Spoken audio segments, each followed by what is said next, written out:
Tell me a little bit about meeting Mavis. Oh, but it's just, that was the thing. You go to the dance and you dance with as many girls as you willing to dance. And this one looked very, very nice and friendly, and I asked her to dance and she said yes. And from there, So we you, get yeah. so did you start courting? We started going on the telephone when I'm at work at Coningsby, and then she used to write me and I used to write there. So, you know, the romance started there. Then I realized that I had to make a decision. Do I get married and take Mavis out to Jamaica?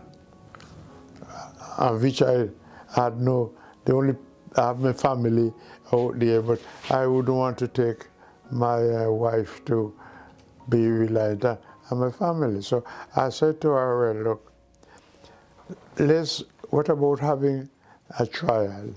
I'll go out to Jamaica for 6 months. And if you still, because we got engaged, I said, if you still want to get married, and we have a time where we can change our minds without hurting.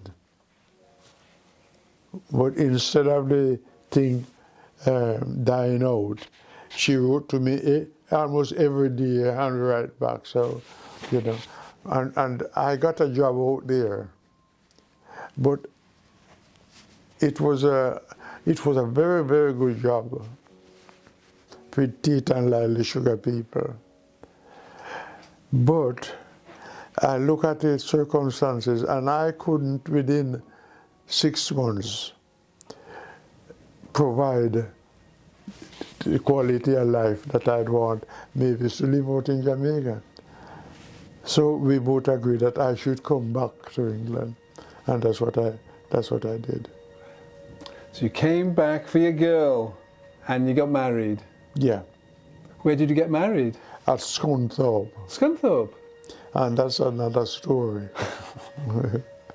Okay. Where did you live?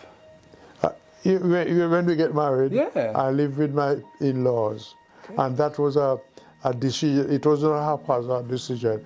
We decided, because I could have got what they call a council house, but Mavis didn't want to say no. We decided that we will live with our in-laws because they had a big enough house until we buy our own house. Okay. And that's what we did. And this would have been 1950? 1956 when I bought my first house. And what year did you get married? We got married at Scunthorpe. 1950? 1949. 1949. Yeah, okay, okay. Now, so your in-laws welcomed you in. Hmm? You got on with your in-laws, obviously. Oh yes. Yeah. And of course, Lesley, of course, she adored our grandparents and oh dear. No, that's good. Yeah. That's good. Oh yeah. Because there probably wasn't too many black men and women in Boston at the time. Hmm? Not many black people in Boston. No. Okay. Yeah. Good. So. Because I tell you, when the incident that always, but during the war, it's in 1949, it will be, the war conditions were still in place, and you had to register what they used to call the labor exchange. And I went to the labor exchange, and tell them, and I wanted a job, but I wanted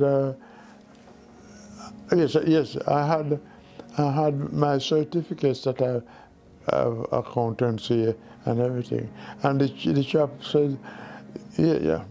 He said, he make a qualification first. He says, I haven't got anything against you at all. But you will never, and he emphasized the word, he said, you will never get a job in Boston that suits your qualification.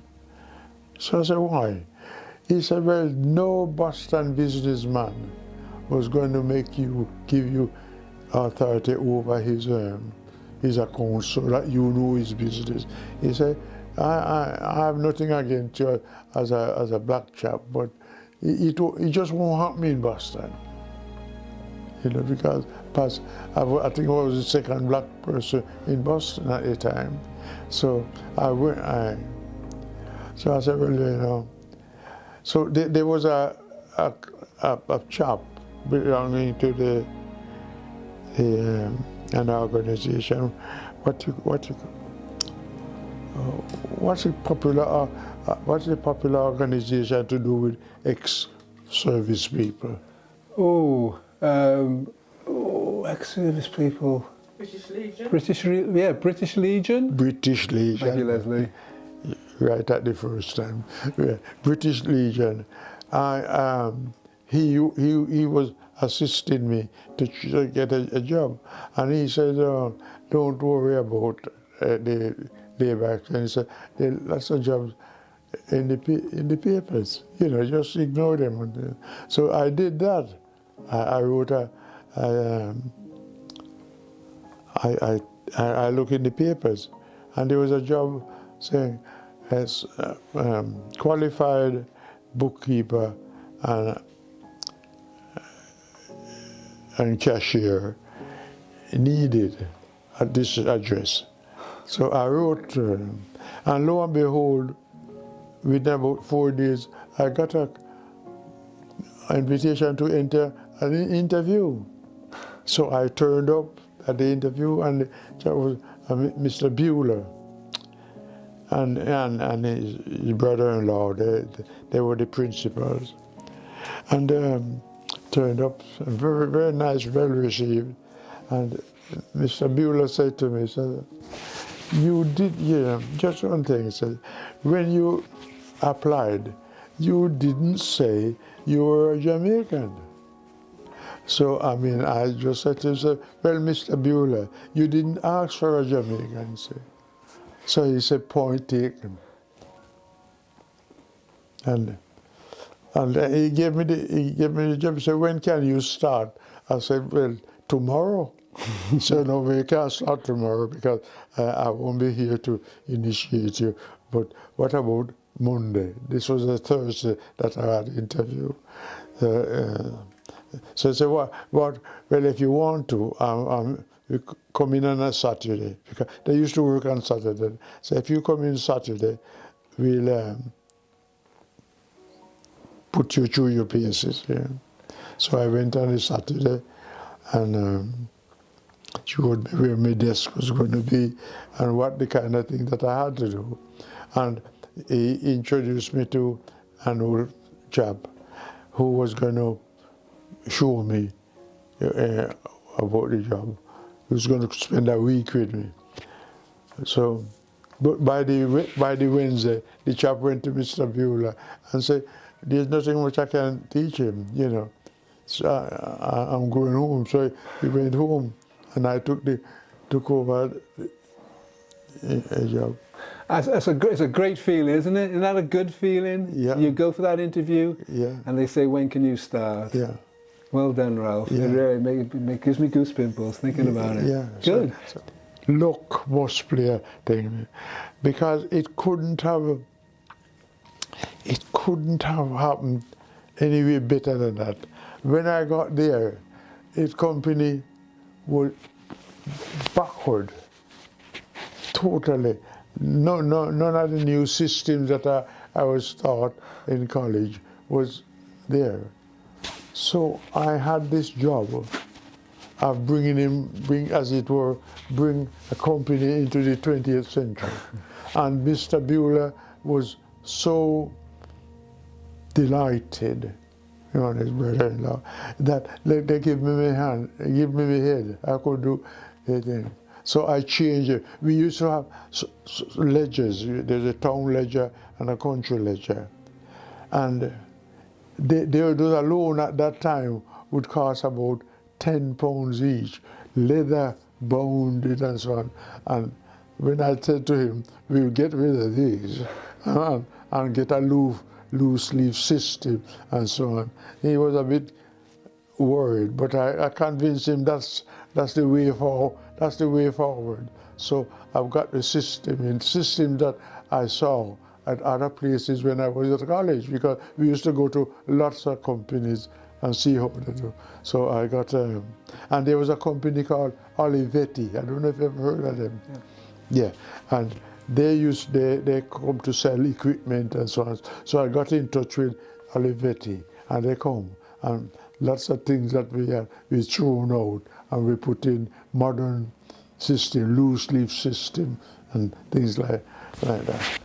Good story, Ralph. Yeah. Good story. Progressive. I like it. That's fantastic. Oh yes, and I was lucky because Mr. Bueller, they gave me the job that they gave me. We'll have 3 months, and if I don't fit in, out. If I fit in, and if I don't like him, and when I was there for about 6 weeks, Mr. Bueller called me in his office, and I thought, okay, what's happened now? So he said, you know, we agreed that we give this thing 3 months. And I thought, oh dear. He said, but I've seen enough of you to say we can sign the deal now. The job is permanently yours if you want it. I said, too true, I want it. Because I had plans to be getting married, and I needed a job, because I was going to go back in the Air Force if I didn't. Yes. How long did you work at Bueller's? 40 years. And how long was it before you bought your first house? We bought the first house in 1956, I think. Thank you. I mean, the Bueller story is a fantastic story. You know, you have 3 months probation. After 6 weeks, he says, "Come in. We're giving you a full-time contract," and you worked there 40 years. 40 years. You bought your house. I finished up being. I was a director of the company, a shareholder. The company, and when I retired, I was the general manager, and you know. I know for a fact. Tell us about your interest in sort of local history and local heritage of Boston and area. Yeah. How did you? Yeah. Well, how did you find? I got on that. Well, I spent when I left when I finished my 40 years. I became a director of the local Chamber of Commerce. You see, and the president of the Chamber of Commerce, who happened to be one of Mr. Bueller's nephew, said to me, he said, what you gonna do when you leave work? I said, I'm gonna find a coconut tree in Jamaica and just go under it and have a good sleep. Put England behind me. And he said, no, he said, I'm serious about this. I said, all right, what is it? He said, well, the Chamber of Commerce is backward, and I think that you're just the man to inject some life in it, and we'd like you to work. So we can't pay you much, but if you are interested. And I thought about it. I thought, well, this is the one way I can put something into Boston. Okay, yeah. So I said, all right. I said, I'll do it for a year and see what. I did 20 years. And what were you doing? What? Oh, I recruited. Yes, yeah. Okay. I remember at the interview, the president of the Chamber of Commerce said they had 150 members, and they wanted me in a year to make it up to 200 at least. So within 6 months, I made it up to 250. So he said, oh well, 200 was what we had in mind, but 300 is really what we want. They're always the same, isn't they? They're always the same. Yeah. You said 2, they want 3. You want 3, they want 4. Always the same. So I said I won't making it. No, that's right, you know. Okay. That's nice. I did 20 years. 20 years. So I'm just curious, right? You kept your links with Jamaica? Yes. Tell me briefly. Yes. I mean, so you know, you're living in Boston. You've invested in Boston, 40 years in Boston, then 20 years of the Chamber of Commerce. But during that time, those 50, 60 years, what were your links still with Jamaica? My grandparents, you see the picture up there, both died. Yeah. But I had my father's family, the Otteys. But he's a person there.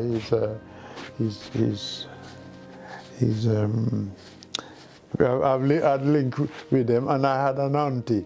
She have a picture of the Aunt Daisy, who was a nurse, and I'd link with them, and my mother was alive, and my father was alive.